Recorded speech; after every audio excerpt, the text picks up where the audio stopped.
नमस्कार, मैं नेहा जोशी। आप देख रहे हैं द फैक्ट इंडिया। राजस्थान में भाजपा सरकार बनने के बाद में सभी विधायकों की शपथ ग्रहण हुई। उसके बाद में आज सभी 200 विधायक हैं वो विधानसभा में पहुंचे हैं। आज है जो प्रबोधन कार्यक्रम विधायकों के लिए किया गया है, जिसमें उपराष्ट्रपति जगदीप धनखड़ हैं, ओम बिड़ला हैं। तो आज प्रबोधन जो कार्यक्रम है वो शुरू हो चुका है अंदर, और सभी एक एक करके 200 विधायक हैं वो अंदर पहुंच रहे हैं। तो देखिए, श्रीकरणपुर जो सीट है वही केवल एक सीट बच रही थी, जिसमें से पहले जब 2023 के चुनाव हुए जिसमें 199 सीटों पर वोटिंग हुई, लेकिन अब श्रीकरणपुर सीट में कांग्रेस वहां पर जीत करके आई है। उसके बाद में 200 के 200 विधानसभा सीटों के जो वोटिंग है वो कंप्लीट होने के बाद में 200 विधायक हैं वो आज विधानसभा में पहुंचे हैं और प्रबोधन कार्यक्रम है वो शुरू हो चुका है। तो देखिए, इसी बीच अब कांग्रेस पर ये बड़ा सवाल है कि कांग्रेस अपना नेता प्रतिपक्ष किसको आगे रखती है, क्योंकि कई नेताओं के नाम है वो मुखर के सामने आए कि इन नेताओं के नाम हैं वो विपक्ष में नेता प्रतिपक्ष की भूमिका निभा सकते हैं। लेकिन कांग्रेस उन नेताओं के बारे में क्या सोचती है और कांग्रेस किसको अपना नेता प्रतिपक्ष बनाएगी, क्योंकि विपक्ष में रहकर हर एक मुद्दे को जिस तरह से भाजपा ने घेरा था, अब कांग्रेस की बारी है। कांग्रेस ये मौका गंवाएगी नहीं। कांग्रेस को अब एक एक विपक्ष में रहकर के मुद्दों पर भाजपा को घेरना है। तो कांग्रेस के लिए बड़ा सवाल है कि भाजपा के लिए जो नेता प्रतिपक्ष तैयार करेगी कांग्रेस, वो कौन होगा। बार बार ये कई तरह के सवाल हैं वो कांग्रेस के लिए खड़े हुए हैं, लेकिन भाजपा जिस तरह से मैनिफेस्टो भाजपा ने दिखाया था कि राजस्थान को बड़े राजस्थान की जनता को सपने दिखाए थे, क्या वो सपने भाजपा पूर्ण रूप से उस पर कायम हो पाएगी। क्योंकि भजन लाल सरकार के लिए जनता में एक अलग ही अफवाह है वो बन गई है, अलग ही मेंटालिटी बन गई है कि ये पर्ची वाले मुख्यमंत्री हैं, ये क्या ही सोचेंगे, ये क्या ही करेंगे। क्योंकि कई तरह के कमेंट सब सोशल मीडिया पर बरकरार हैं कि अब भाजपा में जो भी फैसला होगा वो दिल्ली से होगा। लेकिन ये दिल्ली वाला फैसला क्या जनता अपनी रूह तक, क्या अपने दिल तक ये जमा पाएगी। ये कई तरह के सवाल हैं वो सियासत पर बने हुए हैं कि भाजपा अपनी कार्यकारिणी में किस तरह से, क्या जीरो टॉलरेंस की सरकार भाजपा जिस तरह से वादा किया था वो कर पाएगी। भाजपा और कांग्रेस दोनों के लिए अब अहम चुनौती लोकसभा चुनाव भी है। विधानसभा का सत्र है वो शुरू हो चुका है। आज प्रबोधन कार्यक्रम है, फिर से सत्र है वो बारी बारी से शुरू हो जाएगा। और क्या कुछ मुद्दे विपक्ष में रहकर कांग्रेस रखेगी और क्या कुछ मुद्दे भाजपा है वो तैयार कर लेगी, उन पर जवाब देना होगा इस बार कांग्रेस के नेता प्रतिपक्ष को कि क्या इस बार जिस तरह के मुद्दे मैनिफेस्टो भाजपा ने रखे हैं, जो वायदे राजस्थान की जनता से किए थे, क्या वो पूरे कर पाएगी भाजपा। ये कई तरह के सवाल हैं सियासत में बने हुए हैं। तो आपको ये नज़ारा जो मैं आपको दिखा रही हूँ ये विधानसभा का नज़ारा है। प्रशासन, पुलिस प्रशासन है वो यहाँ पर तैनात है। सिक्योरिटी, कड़ी सिक्योरिटी यहाँ पर है, क्योंकि आज उपराष्ट्रपति जगदीप धनखड़ हैं वो यहाँ पर मौजूद हैं विधानसभा के अंदर। लोकसभा अध्यक्ष हैं ओम बिड़ला वो यहाँ पर मौजूद हैं। देखिए, ये जो सिक्योरिटी आप देख रहे हैं कि पुलिस प्रशासन यहाँ पर मौजूद है, क्योंकि सभी विधायक हैं धीरे धीरे करके विधानसभा में पहुँच चुके हैं। समय इनको दिया गया था 10:15 से। तो देखिए, 10:15 से इनका समय दिया गया था, जिसमें उपराष्ट्रपति हैं जगदीप धनखड़ वो पहुँच चुके हैं और जो लोकसभा अध्यक्ष हैं ओम बिड़ला वो भी पहुंच चुके हैं। और सभी विधायक हैं, एक एक करके 200 विधायक हैं वो भी धीरे धीरे अपने अपने क्षेत्रों से रुख कर रहे हैं, आज जयपुर का रुख कर रहे हैं और विधानसभा में पहुंच चुके हैं। तो ये अहम जो प्रबोधन कार्यक्रम है, इसके बाद से ही सभी विधायकों को कौन सी सीट रिजर्व होगी, कौन विधायक कहाँ बैठकर अपने मुद्दों को रख पाएगा, ये कई तरह के मुद्दे हैं आज विधायकों को बताए जाएंगे। और प्रबोधन कार्यक्रम की शुरुआत है वो अंदर हो चुकी है। ये तस्वीरें हम आपको इस वक्त दिखा रहे हैं, ये विधानसभा की तस्वीरें हैं जिसमें प्रबोधन कार्यक्रम है वो शुरू हो चुका है। अब भाजपा और कांग्रेस की हम बात कर लेते हैं कि भाजपा विधानसभा में तो जीत करके आई है, लेकिन भाजपा के लिए अब कड़ी चुनौती बनी हुई है लोकसभा चुनाव। तो दूसरी तरफ कांग्रेस ने लोकसभा के लिए भारत जोड़ो यात्रा पार्ट 2 शुरू कर दिया है।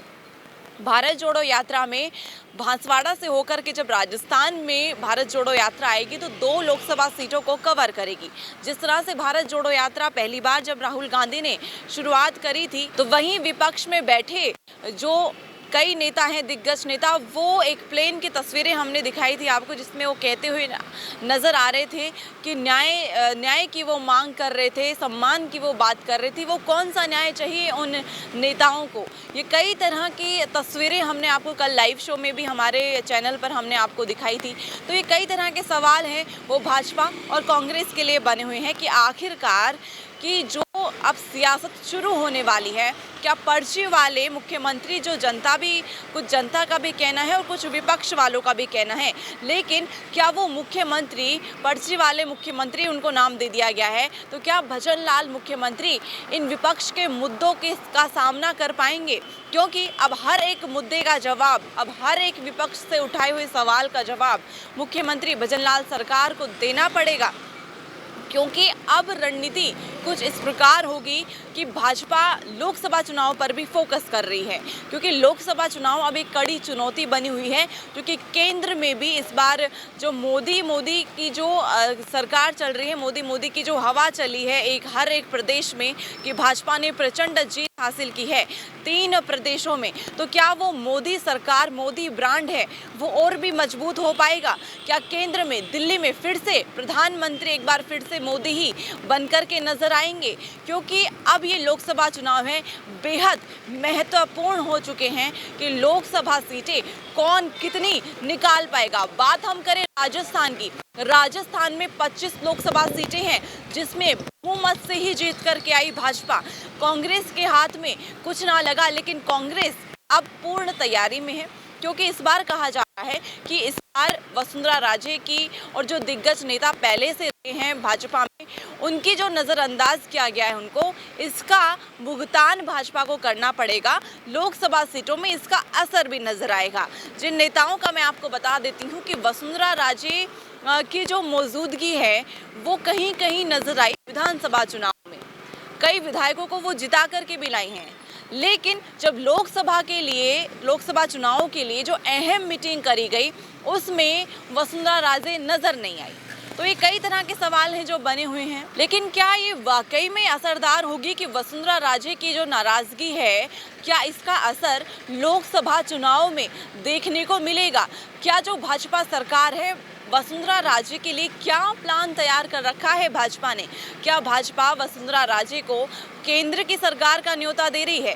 ये कई तरह के सवाल हैं वो राजस्थान की सियासत में बने हुए हैं कि आखिरकार वसुंधरा राजे को ना तो कोई बड़ा पद मिला है, क्या भजन लाल सरकार की मंत्रिमंडल में उनको जगह दी जानी चाहिए थी? क्या उन्होंने खुद ने ये दरकिनार किया है, या वसुंधरा राजे के लिए भाजपा का अब क्या प्लान है?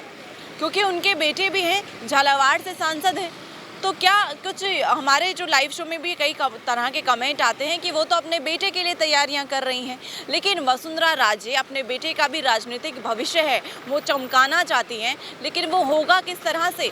अब राजस्थान में किसकी चल रही है? क्या दिल्ली से ही राजस्थान में फैसले आएंगे? क्या वसुंधरा राजे का जो युग था वो खत्म हो चुका है?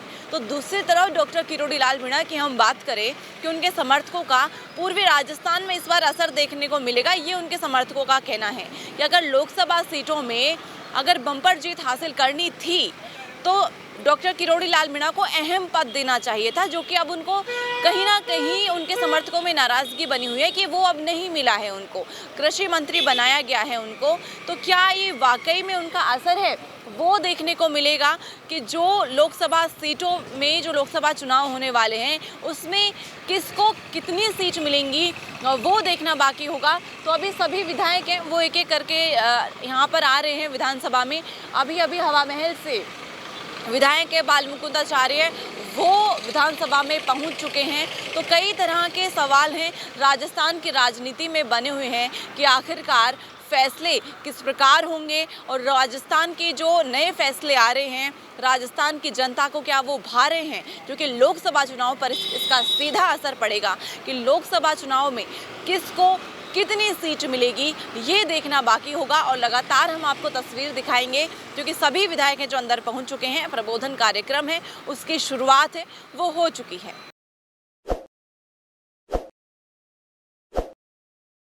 ताज़ा खबरों के लिए विजिट करें द फैक्ट इंडिया की वेबसाइट और डाउनलोड करें द फैक्ट इंडिया ऐप।